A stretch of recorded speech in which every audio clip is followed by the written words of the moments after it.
Hello and welcome to the shit show. Today's topic with Sasha and I is the darkest and most depressing day of the year. It is Blue Monday.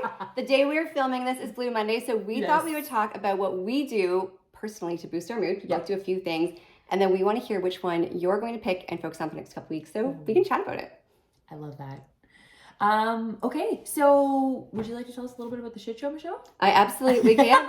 So the shit show is pretty much us taking real life challenges and figuring out how do you manage this stuff in real life. So how do you exercise, eat well, take care of your body in the midst of all the busy and hard things. So we are going to talk about all of that today.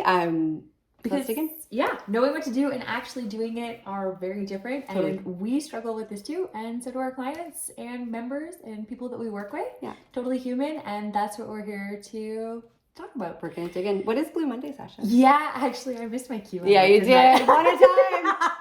What kind of shit show would it be if Sasha caught all of her cues? I miss all my cues every time. Okay, so Blue Monday was originally dreamed up by a psychologist in 2004. So he devised this formula for the bleakest day, and it's actually kind of neat. You can go online and see like what he did for that calculation. But it was actually to help a travel company sell holidays. And the first Blue Monday was in January 2005. So it's typically the third Monday in January. Yeah, and I mean, I get it. It does feel like pretty dark and dreary, at least here bleak in BC today. So we're going to dig into what we do. But first and foremost, who are we? Sasha, who are you and what do you do? Oh my gosh. So my name is Sasha Myers and I own a gym in Langley and I am a strength and conditioning coach. Michelle. I am Michelle Shepard. I'm a registered dietitian. I own West Coast Nutrition. So we coach people on healthy weight loss and gut health entirely virtually at this point. So we're so excited to have you here. And as always, this is only lightly scripted. So stay tuned for all the things.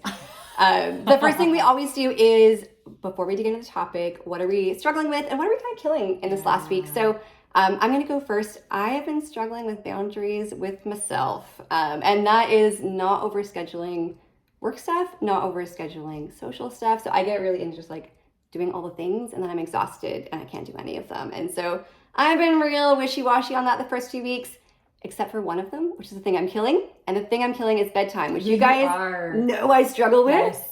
But my lovely friend Sasha here has been keeping me accountable, and I manage like 5 nights a week of a adult really bedtime, and I feel way better for it. So I'm loving that. And actually what it took was some accountability and also doing the 80% that I do with clients, like not expecting to hit it all the days. But if I hit 4 to 5, I consider it a win. And weirdly enough, it makes it a lot easier to do all 5. So that's what I'm struggling and killing. Sasha, how about you?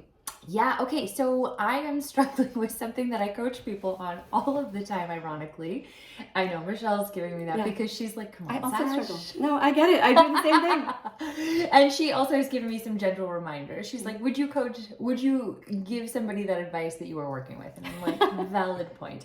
So the thing that I am struggling with right now is I get so excited because there are so many things that I want to do and accomplish and learn and places to go, all of it. And so at the beginning of the year, I gave myself a lot of habits to kind of like accomplish those things because I found like I'm really good at putting good habits in place and holding myself to them. The problem was I tried to do, instead of just like one, I tried to do like 5 at once and that left no time for me. No time for me. And also it was a lot of new things to do at once, right? Like you want to try and master one behavior to make it a habit before you move on to adding another one. Absolutely. So I have had to scale that back. I just got too excited. But yeah, so that was the thing that I was struggling with. The thing that I was killing though was actually one of the intentions that I had set for the year, and I have an accountability partner with here, was to check in on my financial health a little bit more because I want to move forward with it. I want to improve it. And so one of the things was checking in daily just to kind of go, okay, cool, where am I at? Yeah. And so that I have been killing. I'm totally killing it. Right? And so there we go. I love it. Yeah. And they're such good habits. And Sasha is a habit junkie. So like can be. In the way that I enjoy distracting myself, Sasha likes to tunnel her vision at 1,000 things. So we have same challenges, just like different cups a little bit. Just different ways to go about it. Yeah. Same ideas, but just different ways. Like I will go, great, I'm going to schedule this and blah, blah, blah. Yeah, and I'll just like think I should do something, then I come up with a new idea for what I'm going to do, and then I keep I'm more of an ideas person than a do it person. So we are real opposite ends of the spectrum there. But today is all about what do you do to improve your mood. So both what do we do, and is there any evidence for that? Of which there's lots. So the things we do are actually all based in evidence and things that we find personally helpful. So I really want you guys to all pick one thing you're going to focus on the next week along with us and let us know what it is, either in the comments here on YouTube or message us on Instagram. Let us know. Let's do it together. This is one of Michelle's gentle challenges. And so I appreciate that someone else is on the receiving end of this I'm now. notorious in my fingers for a gentle challenge. Everyone cringes when I say that. But here you are. You've been gently challenged, so let's do it together. So Michelle, what are the 3 things that you find that you do to improve your mood? And I'm going to say the first one, as much as I hate this and y'all know it, is going to bed on time. Sleep is my kryptonite. When I get enough, I am like superhuman with energy and focus and my mood and my outlook. And when I'm short even one day, I think differently. Like I feel more scarcity-ish. I have less energy. I'm more distracted. I get less done. And that's just like a rolling shit show, like really, because then I don't go to bed that night because I'm like working late. And then I'm more tired and it's this whole thing. So for me, my mood is way better. And if we look at the research, even an hour less of sleep impacts things like, you know, your dopamine pathways, your serotonin production. So it's a really important one. The second one, which is a habit I've been working on gently, is movement in the morning. I've been doing Something's Better Than Nothing inspired by her and just going, if I can do 10 minutes of yoga or 60 minutes, great. If it's yoga or a gym workout, whatever, just moving. And I feel so much better. I've been doing that Monday to Friday and it's been a huge game changer. And if you're like me and you're not like as motivated to exercise as someone like Sasha is, Something's Better Than Nothing is huge. Like just get going because I'm finding it way easier to be motivated after a few weeks. Say, even if you are motivated to exercise, sometimes actually going something is better than nothing because there are not every day that I want to work out. I'm just like, you know, I'm going to feel better for this. You are able to like connect to the after part really well. You're really, really good at that. And my very last one is super dietitian-y, but it's important. And that's, I've been kind of nailing my like protein and veggies at every meal, loose plan, getting some prep done. And I do that for a couple of reasons. So steadies blood sugar, lots of protein and plant foods is going to slow that rise. So your moment to moment mood is better because you're not getting that big swing in like high and low blood sugar. But also your gut's actually really important for mood. So there's a huge number of bacteria that control all sorts of signaling for your nervous system, both things like serotonin production and whether you are in your fight, flight, or rest repair nervous system. And those guys feed off of all the micronutrients, the vitamins, minerals, antioxidants, and the fiber that comes in eating real food. So it is worthwhile if you're feeling low this time of year, like nail one of those, right? Just kind of add it to your list and go, I can do this every day because it's hugely important. And I feel so much better when I do it. I love that. I love all 3 of those. What about you, Sasha? What do you do? Okay, so which 1,000 habits have you chosen for us today? Okay, so the first one is obviously exercise. So that is one that is a no-brainer for me. It makes me feel better. It instantly kind of helps quiet my mind and it just, I don't know, it sets the tone for the day energetically for me. Like I can find I wake up and I have that once I had exercise, I just feel a little bit more centered. So that one is one of my mood boosters. The second one, again, probably no surprise, but it's getting outside. But the getting outside doesn't have to be getting outside with exercise. It could just be getting outside, like taking my dog for a walk or on days when I'm at the gym all day, sometimes I'm there from really early in the morning till really late at night. And I actually will just kind of like step outside and, you know, just go for a walk around this very small block or even just like open the back door and drink my coffee while I'm in the fresh air. Totally. Just because it just kind of, it just makes me feel better. 100%. Makes me feel better. And then the last one is going to be, I wrote it down, daily meditation.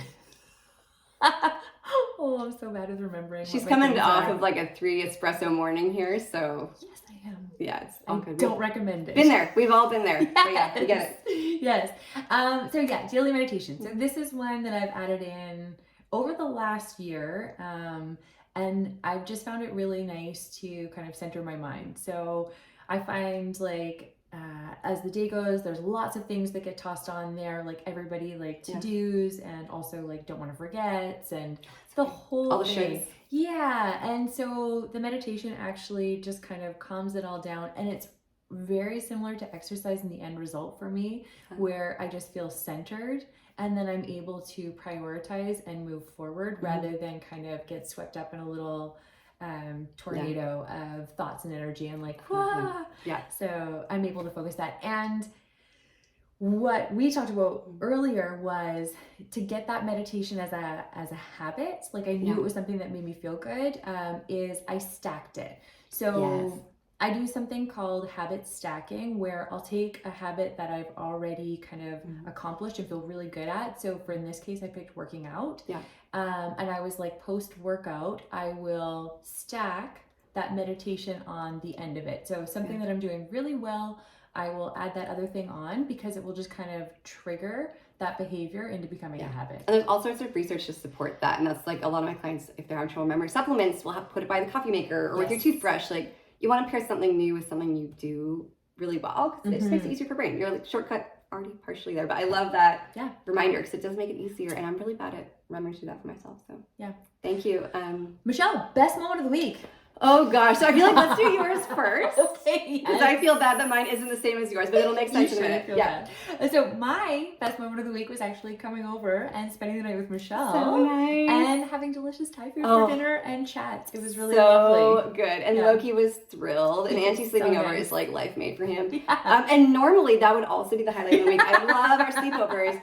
But I went on a pretty epic snowshoe, which started out really fun and easy and then turned into an exercise in survival because I didn't want to spend overnight on the mountain, which I did not. So my best moment is when I realized I was going to make it to the car before nightfall. And that felt really friggin' good. If we're being honest, it was a fucking win. Totally. So I'm going to take it. Best moment, survival, always.